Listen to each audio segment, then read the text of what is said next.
Mansour Faye le fait que justice wax ne nangam soit nga ne magistrat yi ko atte vraiment kon on s'est trompé sur le pôle judiciaire soit nga ne non kon en fait dossier bi dëgërul boobu dëgër et qu'est-ce que tu dis maintenant à l'opinion que ni kii moo fi jëloon ay milliards donc ça c'est beaucoup une question que je pose beaucoup plus même qu'un avis que je donne. Yaay Fatou gis nañu quand même dossiers yi ñu ngi bëgg a bari le dossier Madiambal Diagne on parlait de 21 milliards de rétrocommission finalement ñu ngi ci 1 milliard un peu moins parfois gis nañu le dossier de Wally Seck aussi il y a eu beaucoup de choses qui se sont dit finalement c'est des choses qui ne s'affirment pas qui ne se confirment pas au final souvent c'est porté par des médias pro-régime aussi qu'on le dit oui. D'accord xam nga lii nit ñi di wax nii ci média yi ci ay rapport lañ ko gisee du luñ tëb ni wax ko de ay rapport ko bind te rapport yooyu du jamonoy Diomaye lañ ko bind de jamonoy Macky Sall lañ ko bind loolu il faut le rappeler donc buñ waxee ni kilo ceeb ñaata nga wax 125 000 loolu du lu ñu tëb rek wax ko lu rapport bind la ñu gis ko commenté ko donc bu ñuy wax nañ wax ñi nga xamante ni ñoo def rapport yooyu mais buñu wax ñi nga xamante ni ñoo commenté rapport yi te aussi du ci nguuru Diomaye lañ ko def encore une fois ci nguuru Macky Sall lañ ko def rapport yooyu boobu fii rapport nguuru Diomaye génnagul rapport Covid bi 2023 waaw dama ni rapport nguuru Diomaye génnagul rapport yi ñun fii woo ñëpp ci nguuru Macky Sall lañ leen épinglé te ñi ko bind te nguuru Macky Sall lañ ko bindoon donc mënoo ko imputer ñi nga xamante ni ñoo fi nekk. non sëñ Saliou Gueye bi mu koy wax loolu yàggul dara ba mu naan sànq loolu sëñ Saliou Gueye bu yor je pense. waaw bi mu koy wax loolu kay ci lu yàggul. waaw dama ni même bu fekkee waaw dama ni waxuma li sëñ Saliou wax de. rapport yi je vous parle de rapport. mais ñi ko commenté laay wax. waaw ñi ko commenté mais mënoo bàyyi waxuma source fu mu ko jëlee mais moom laa dégg. waaw dama ni mënoo bàyyi est-ce que cité na rapport bi. source yi que ni rapport moo wax 1 kilo ceeb 125 000. dama ni foofu ci ban rapport lañ ko bind. papa boo bëggee rapport yi boo paree ñu yónnee la rapport yi yow da nga analyste nga dafa seeg investigation. am naa leen léegi. mënoo ñu jël ay rapport am nga ko waaw kon kay baax na. gisuma ko ci. mënoo jël rapport yi. nga toog fii ñoom ñu woo leen sur la woowu ñu leen rek parce que dañ leen a bëgg a woo de dañ leen a woo sur la base d'un rapport.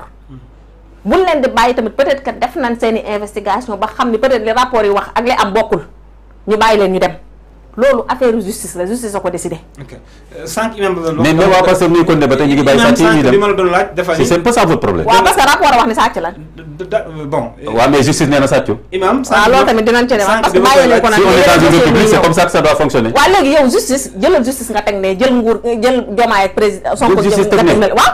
fu muy parce que kenn ci ñoom jëlul seen loxo ñu dugal ko ci justice. la séparation des pouvoirs lañ wax loolu nag mooy wane ni carrément. séparation des pouvoirs am na. même si on doit mettre la pression. am na ci loo sur xam la justice comme loolu askanu Sénégal c'est intéressant Sénégal c'est très intéressant ñooy def la pression sur la justice parce que cette justice est rendue au nom du peuple sénégalais. mais séparation de pouvoir am na par looy pression.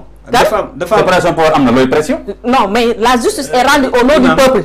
maintenant elle est bien rendue parce que y a une séparation de pouvoir. mais le peuple kon léegi Pastef lu muy defaat pression. waaw dafa naan. vous enfoncez des portes ouvertes. Pastef dafa bokk ci peuple bi mënoo ko génne ci peuple bi. non j'ai pas posé la question est-ce que Pastef dafa bokk ci peuple bi. non da nga ne lu tax Pastef di def pression. une fois au moins une fois nga déglu ma plateau bi yëpp je vais beaucoup souffrir de quelque chose mooy au moins doo ma déglu. maa ngi lay déglu da nga ne Pastef warul def pression. oui ma ne la le pouvoir est rendu. yow nga ne ma Pastef ci peuple bi la bokk ma ne la je n'ai pas posé la question est-ce que Pastef ci peuple la bokk wala déet. waaw d'accord ma ne la séparation du pouvoir am na. kon looy def pression. waaw mais répondre ci loolu. déglu ma répondre la ci. xam nga lu tax ñu def pression.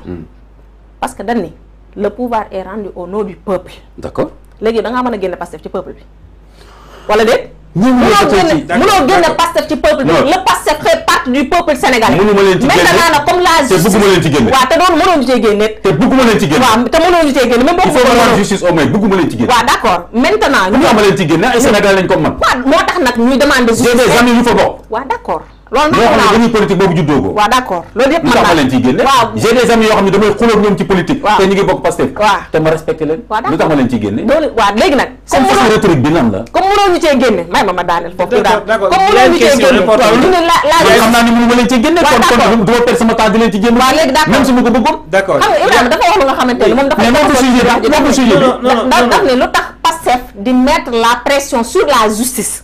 ma ne ko la justice est rendue au nom du peuple sénégalais. Je suis d'accord. Et le PASTEF fait partie de ce peuple sénégalais là. Donc on a le plein droit de mettre la pression sur la justice pour que la justice soit rendue. D'accord léegi dafa am sànq imam bi mu wax lu am solo la wax. bi mu ne parce que mooy dëgg bi imam ne justice war doxee noonu nga ne si en fait noonu la war a doxee nga ne si noonu la. xam nga foofu lan doon wax. parce que ñu ngi ci doon wax ci présomption de culpabilité ak présomption d'innocence. c'est vrai. xam nga tey jii xam nga justice la wax. danoo wax d'abord la présomption d'innocence nit dañuy jàpp ni defoo ba keroog ñu gis ne yaa def. loolu mooy la présomption d'innocence. ah parce que bëri na nit moo def tey. man justice laa la wax de man je te parle de justice. ah d'accord comme c'est deux choses différentes. waaw deux choses différentes. léegi comme dañ ni présomption d'innocence la ñuy wax mais duñu wax présomption de culpabilité. présomption d'innocence mooy lan nit ki bu ne yaa def lii yow amoo sax droit dem di indi preuve ki la ne yow yaa def mooy indi preuve yi wane ne yow yaa def. léegi nag inverse bi la ñuy tàmbali la ñuy gis. à part la CREI yi. voilà inverse à part la CREI waaw.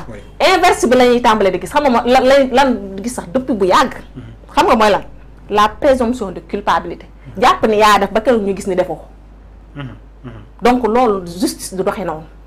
loolu laa la doon expliquer noonu. mais loolu je pense que ni war naa bokk ci réforme judiciaire yi nga xamante ne aussi. effectivement les conclusions mais la justice doit être réformée ñëpp ci d'accord. conclusions yi ba tey kenn.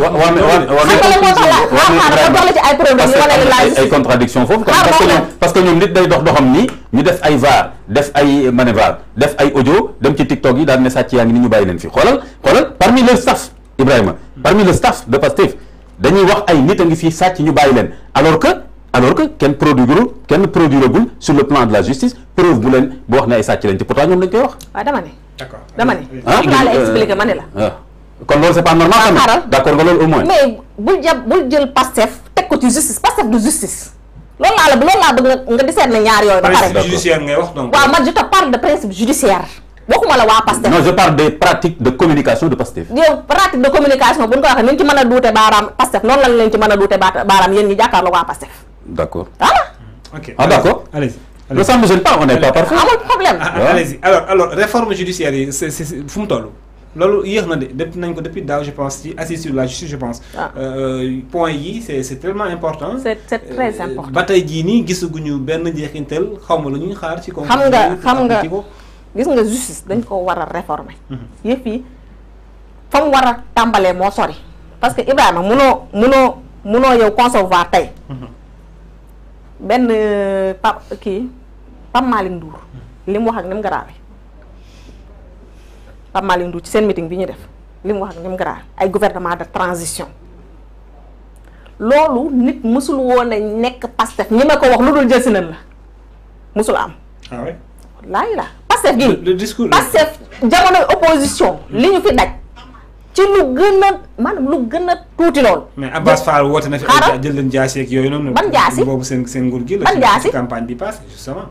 déggoo li ma la wax nit Ousmane Sonko mitinam bi mu defoon aussi woote na fi qu'il soit traîné comme Samuel Doe loolu aussi wax na ko fi. dama ne Fatou yow itam. waaw defal naa ay discours yu incendiaire na wax na yàgg nañu ko fay wax. parce que Macky Sall moo def acte incendiaire. mais justement ça léegi nag mënoo juger ay wax bàyyi ay acte mënta ne. Macky Sall dafay jàpp nit ñi di tëj di rey ci lu mu tegul fenn. juriste nga présomption d'innocence président Sall sàmm ko. ah non loolu amul problème mais xaaral la xam nga lu tax tey jii Macky Sall benn bakkan bu nu rey moom da koy ci responsabilité am la.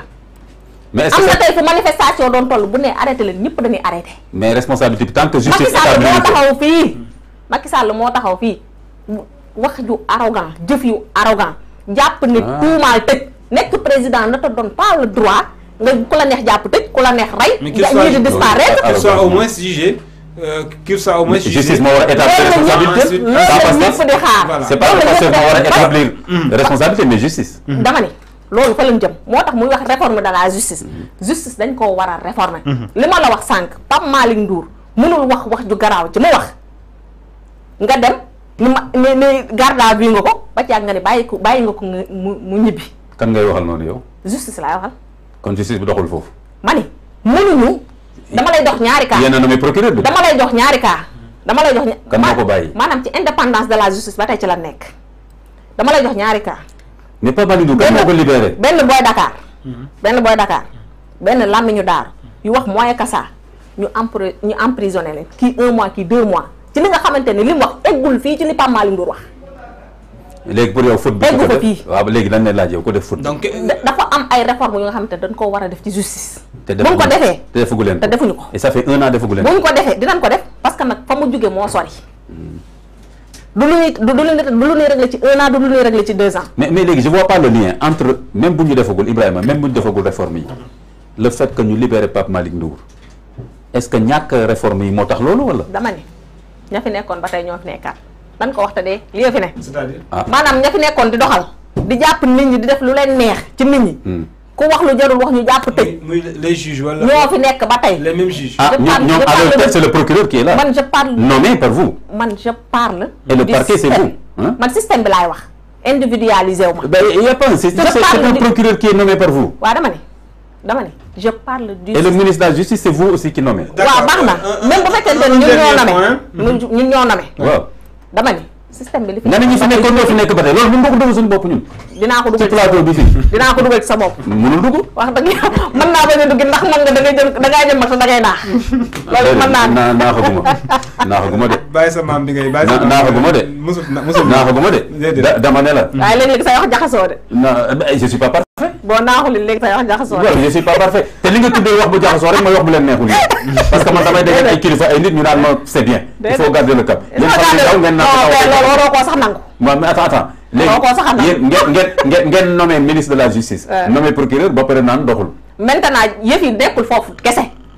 ça va au-delà de ça. ah léegi kañ lay dox nag. dina dox ndax fa leen parce que lu ngeen fi mën a def tamit da ngeen ñu nommé waat procureur. déggoo dina wala ngeen def proposition Ibrahima rek. yëf yi dina dox mooy ngeen génnee sax institution judiciaire bi ci gouvernement bi. yëf yi dina dox mais tant que li lay nommé dina am influence de l'exécutif kon kañ lay dox. influence de l'exécutif bu doon am ñu dinañu jàpp dina dugal kaso. doo bàyyi.